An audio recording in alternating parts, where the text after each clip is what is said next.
I know it's here somewhere. Finally. Oh, it's time for the doctor.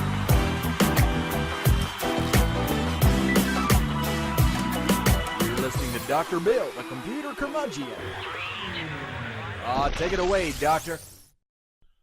Dr. Bill, the computer curmudgeon, is brought to you this week by Audible.com. Well, it's that time again, and the doctor is in. It's time once again for Dr. Bill, the computer curmudgeon. Yes, and this is the Dr. Bill, the computer curmudgeon netcast. I'm still tweaking and working with getting the studio set back up in its glory. Ha!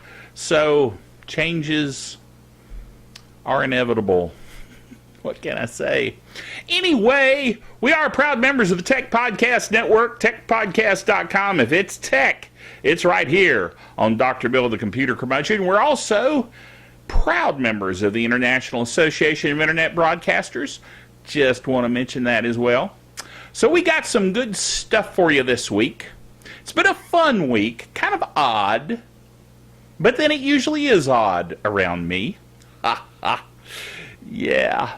Well, anyway, this week we saw the occurrence of the International Talk Like a Pirate Day, which was on September the 19th as usual. Yes. Arr. Sometimes you just got to go arr.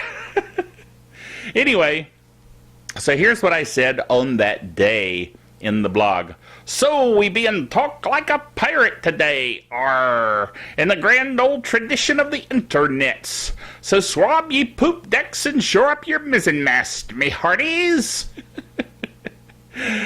Yeah.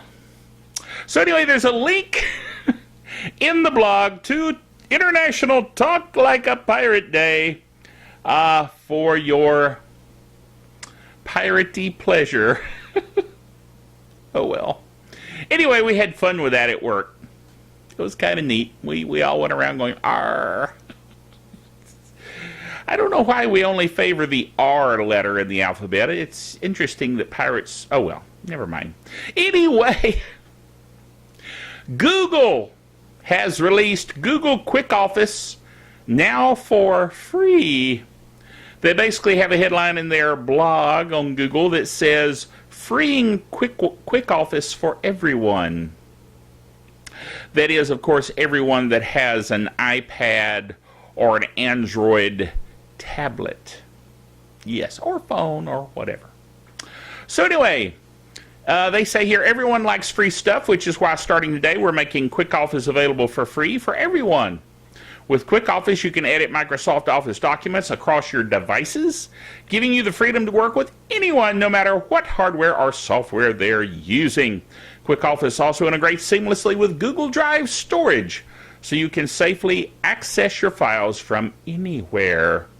And while the easiest thing to do is simply get virtual files to Google Docs, Sheets, and Slides, Google Office gives you another way to work with people who haven't gone Google yet.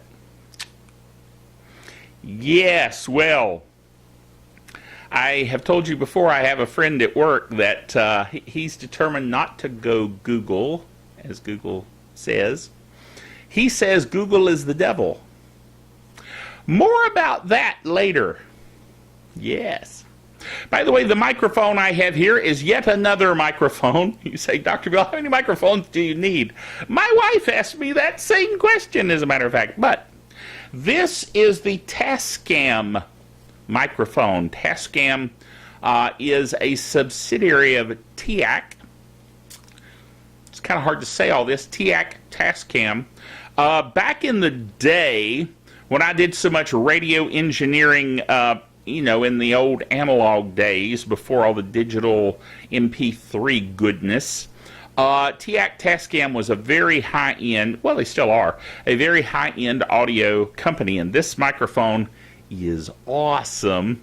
You see how clear and crisp my voice is. But at any rate, this microphone plugs directly into the camera over there. the Canon camera that I have. So, goodness.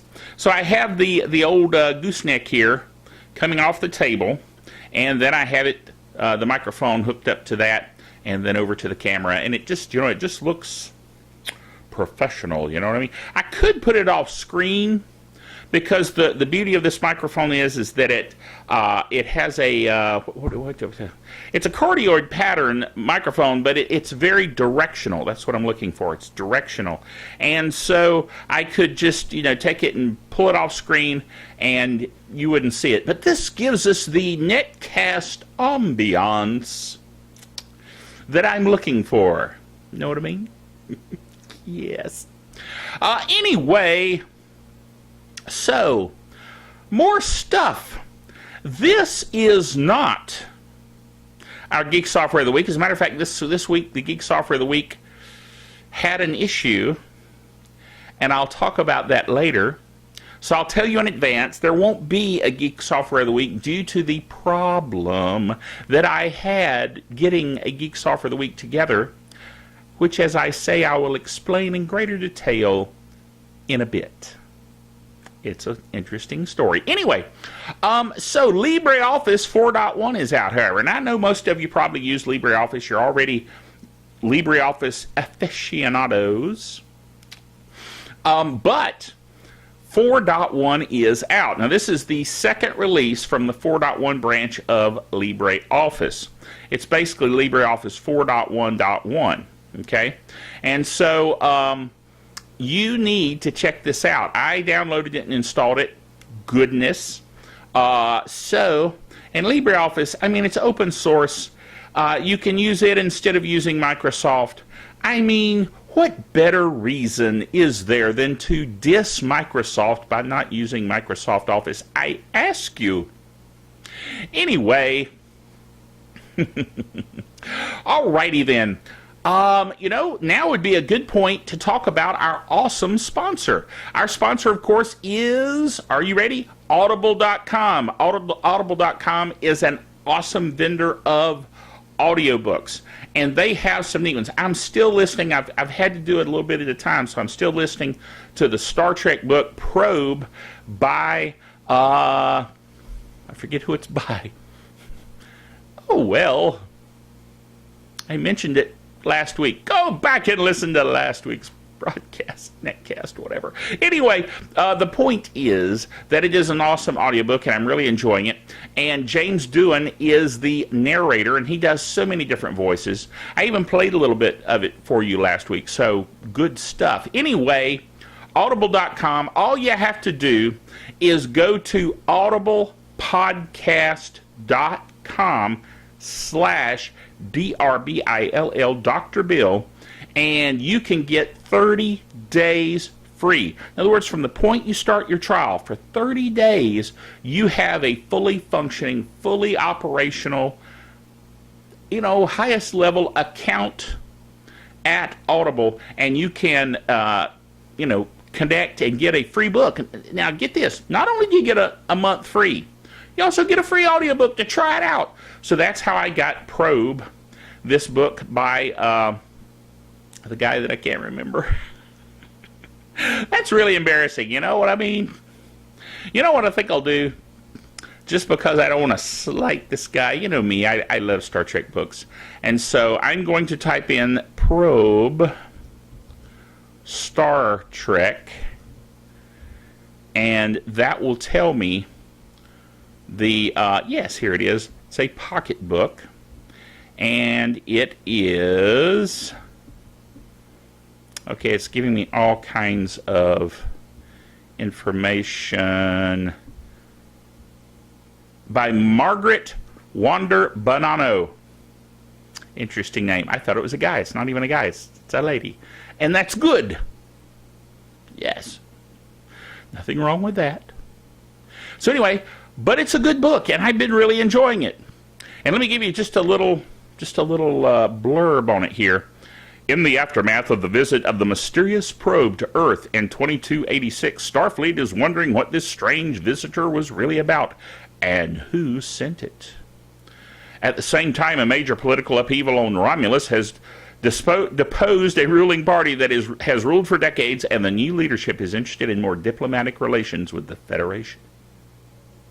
So anyway, it's a fun story, and James Doohan narrates it, and you get to hear it, okay? So Audible.com, I'm telling you, I can play it in the car. I can play it, through my phone, no matter where I am, if I'm waiting on somebody or whatever, and I can listen to this audiobook, and I'm really enjoying it. So you need to hook up with this special offer here on the lower third and sign up for a free trial of Audible.com and get a free audiobook as well. You really enjoy it. I'm serious. It's really cool. All right. Let's go back to the old blog, shall we? Of course, the blog is drbill, drbill.tv. And here I will tell you now the story of what happened when I went to get this week's Geek Software of the Week. It is a rant, and as a matter of fact, on the blog, I even say, the title is, "And Now a Malware Rant for Your Reading Pleasure." In this case, your listening pleasure, because I'm going to read it to you. This is all my own words, my eloquence for you, and I'm going to read it to you now. Are you ready? Well, it's about time for another personal observation. Read that as rant. I hate malware. You might say, but Dr. Bill, we all hate malware. Yes, but it's just plain annoying. Case in point, last night I was minding my own business, doing research for the next netcast. I was going for the Geek Software of the Week, when I saw something I thought would be nice to install on my system to test out.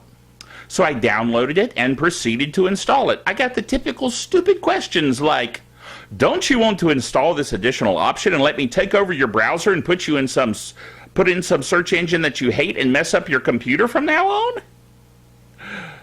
No, wait, that's not what it said. It said something like, do you want to do this wonderful thing that will help your computer from here on out run better and faster? Well, of course, I know better than to believe what some malware infection install program tells me, so I always click the button for no, I don't want your stupid, evil, ugly, nasty malware cluttering up my system. However, sometimes when it's very late at night and you're very tired, you click the wrong button. And have you ever noticed that a program that is benign and possibly even helpful will say something like, are you sure you want to install me? While malware, upon clicking the wrong button, doesn't ask you, are you sure? No, it just installs itself and messes up your computer. Now keep in mind that what happened last night was not a virus infection, but it was a browser hijack malware program, and it hijacked my home screen and changed my home screen to Yahoo. It also changed my default browser to Yahoo. Now, what does this tell you about Yahoo? It means that they contracted with this evil, ugly, stupid, sociopath developer of this stinking malware to advertise their crummy website. Again, what does this tell you about Yahoo? It tells me that I don't want to have anything to do with Yahoo. It tells me that I don't want to use their sorry third-rate search engine. It tells me that I don't want to have anything to do with them at all. And it tells me that Yahoo is plainly evil and will use any means necessary to get you to set up your system to go to their fourth-rate website.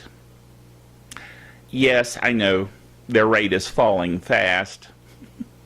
Now you know me. I'm just a big harmless fuzzball. I'm kind, considerate, giving. I have even been called sweet. However, if I were ever tempted to extend my middle finger in the direction of a web search engine, I would certainly have to give serious consideration to Yahoo. Just saying. So, Dr. Bill, did you get your system cleaned? Why, yes. Yes, I did. But only after much research, many operations using malware, anti-malware, Malwarebytes anti-malware, as well as some other specialized tools that I found online, I now have a clean system. And my search engine is back to good old Google, as well as my homepage, Google. The moral of the story: don't download and install any software while you're very tired and sleepy, and carefully read the warnings before you click on anything that is designed to infect your system, such as these stupid, ugly, their mother dresses them funny malware installation programs that put in otherwise possibly decent software. But come to think of it, if it makes you wonder about the people writing the decent software as to why they would allow a malware infection option to even be in their program, just as a matter of principle. I would not want to have any in my program that I wrote, but that's just me. Something to think about, developers out there. I know it makes you some money. I understand why you allow these so-and-sos to put their stuff in your install program. But, yeah. I was miffed. Miffed, that's a good word. Yes. Okay. Last item. Talk about the pot calling the kettle black. Microsoft asked the feds to go after Google. Yes. You got to admit, Ballmer has chutzpah. I actually had to look up the spelling, by the way, of chutzpah. I thought it would start with an H, but no. It's actually C-H-U-T-Z-P-A-H. Chutzpah. Or something. He has something. I don't know exactly what. Anyway, the article here says Microsoft has been flushing money down the drain trying to make Bing a legitimate threat to Google over the years, but outgoing CEO Steve Ballmer says there's a very good reason for it. If Microsoft doesn't try to compete with Google in the search realm, then no one will. The Verge reports, notice he doesn't even mention Google. Third, fourth, fifth rate, they're dropping fast. Anyway, The Verge reports that Ballmer on Thursday lashed out at Google and called its dominance over the search market a monopoly that should face some kind of antitrust regulations. Ballmer says Google has this incredible, amazing, dare I say, monopoly that we are the only people left on Earth trying to compete with, Ballmer explained.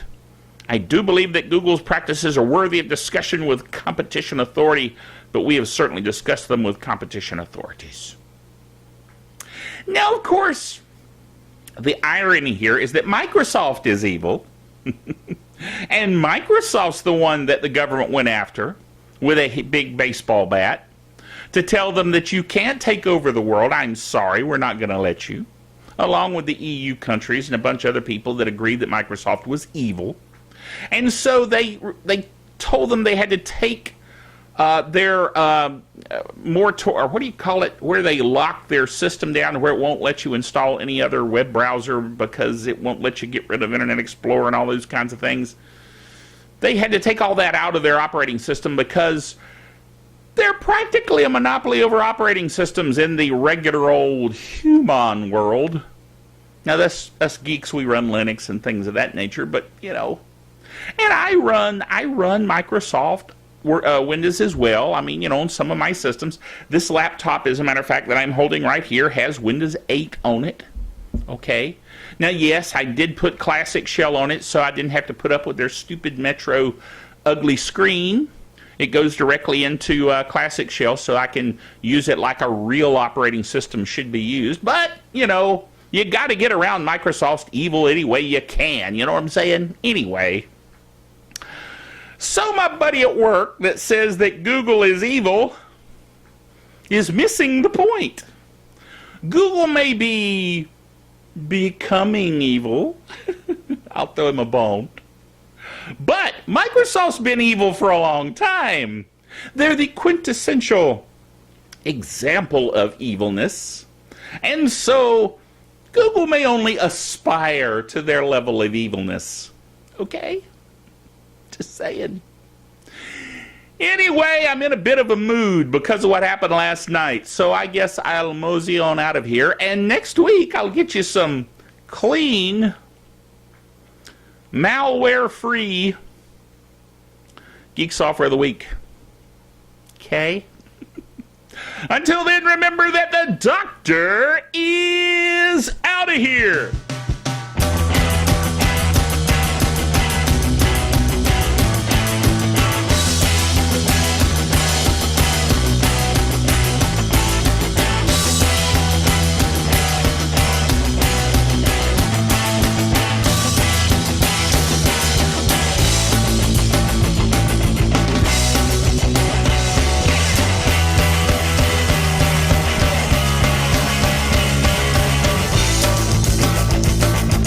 Dr. Bill, the Computer Curmudgeon, is a production of drbillbailey.net with all the honors, rights, and privileges thereunto appertaining.